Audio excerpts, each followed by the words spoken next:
Assalamualaikum warahmatullahi wabarakatuh. Hai Sobat GE, welcome back to GE YouTube channel. Today, you are learning with me, Miss Indriani, in this classroom. As you can see guys, today, we're going to learn about gerund. Ada yang udah pernah dengar? Apa sih gerund? Miss yakin ya beberapa dari kalian itu pernah dengar kata gerund, ada juga yang mungkin belum pernah dengar istilah gerund ya. Oke, it doesn't matter, so you can learn with me today. Boleh belajar sama Miss Indri ya. Gerund, kita langsung ke pokok pembahasannya saja. Gerund, definitions dari gerund adalah bentuk verb ing yang berfungsi sebagai noun atau kata benda. Jadi bahasan gerund itu ruang lingkupnya adalah tentang verb ing. Nah, contohnya di sini Miss kasih simple examples dari gerund itu sendiri. Ada kata eat, maka gerundnya eating. Play, maka gerundnya playing. Sleep, maka gerundnya sleeping. Swim, maka gerundnya swimming. And watch, maka gerundnya watching. Jadi gerundnya eating, playing, sleeping, swimming, watching. Oh iya Miss, kira-kira apakah semua tentang verb ing itu gerund? Enggak ya teman-teman. Ada banyak fungsi dari verb ing itu sendiri. Tapi dalam pembahasan kali ini kita fokus ke gerund aja. Jadi salah satu fungsi dari verb ing itu ialah sebagai gerund atau verb ing yang berfungsi sebagai kata benda. Oke, kapan sih kita menggunakan gerund? Ada 4 posisi atau 4 posisi dalam kalimat yang bisa kita gunakan untuk menggunakan gerund itu sendiri. Yang pertama adalah use the gerund. Yang pertama, as the subject of a sentence. Yang kedua, as the object of a sentence. Yang ketiga, after some verbs. Yang keempat, after prepositions. So, ada 4 waktu ketika kamu bisa menggunakan gerund dalam kalimat itu sendiri. Ayo langsung kita bahas lebih detail lagi. Langsung ke contohnya aja. Contohnya aja, sebelum kita ke contohnya, Miss mau kasih tahu dulu ya, bahwasanya kalimat itu ada subjek, ada verb, ada objek. Itu kalimat ya. Baik kalimat dalam bahasa Inggris maupun dalam bahasa Indonesia.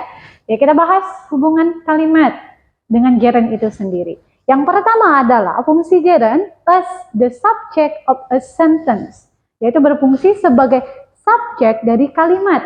Jadi kalau subjek itu sebelum verb ya posisinya, atau di awal-awal. Nah contohnya, eating outside makes me feel good. Kata eating di sini adalah verb ing yang berfungsi sebagai gerund yang mengambil posisi subjek di awal kalimat. Eating outside makes me feel good. Yang kedua, speaking English is not difficult. Kata speaking di sini adalah verb ing yang berfungsi sebagai gerund yang mengambil posisi subjek atau di awal kalimat atau sebelum verb is to be. Jadi, ini adalah gerund as subject of a sentence. Yang kedua, bahasanya adalah as the object of a sentence. Jadi, gerund itu bisa mengambil posisi objek dari suatu kalimat. Contoh, my hobby is swimming. Kata swimming di sini adalah verb ing yang berfungsi sebagai gerund mengambil posisi objek setelah verb atau to be is. Yang kedua, I love cooking. Saya sangat suka memasak ya guys. Jadi kata memasak di sini adalah verb ing yang berfungsi sebagai gerund mengambil posisi objek atau setelah verb. Yang ketiga, after some verbs. Nah, gerund itu bisa digunakan setelah beberapa kata kerja. Kata kerjanya, beberapa contoh yang Miss kasih, yaitu kata love, like, dislike, hate, enjoy, and etc. Sebenarnya ada lebih banyak lagi ya, verb yang diawali oleh gerund. Tapi ini yang lumrah, yang paling sering digunakan dalam your daily speaking activity. So, contohnya di sini adalah, I love reading novels. Kata reading adalah gerund setelah verb love. So, reading adalah verb ing sebagai gerund after some verbs. Yang kedua, she hates waiting. Dia nggak suka menunggu, dia benci menunggu. Siapa nih yang nggak suka nunggu? Miss juga sih nggak suka nunggu ya. Jadi, kata waiting di sini adalah verb ing yang berfungsi sebagai gerund setelah verb hates. Berarti verb ing sebagai gerund after some verbs. Dan yang keempat, fungsi yang keempat adalah after prepositions, setelah kata depan. Oh iya, sebelum kita bahas kejadiannya lagi, prepositions itu kata depan ya. Contohnya about, of, to, by, in, etc. dan lain-lain. Jadi contohnya adalah I am thinking about getting married. Ada kata getting setelah about.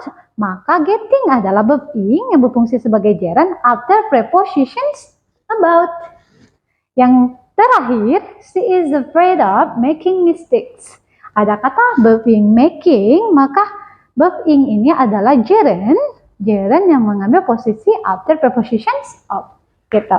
Jadi kesimpulannya ya guys, untuk gerund bisa digunakan di 4 positions. Positions yang pertama adalah as the subject of a sentence sebagai subjek kalimat. Yang kedua, as the object of the sentence sebagai objek kalimat. Yang ketiga, after some verbs setelah beberapa verbs. Dan yang keempat adalah after preposition setelah kata depan. Jadi gimana belajar tentang gerund hari ini? Apakah sudah mengerti? Miss harap semua yang mendengar video ini bisa mengerti dan video ini bisa membantu kalian dalam mempelajari gerund itu sendiri ya guys. Thank you so much for joining with me today. Thank you and see you. Bye-bye. Wassalamualaikum warahmatullahi wabarakatuh.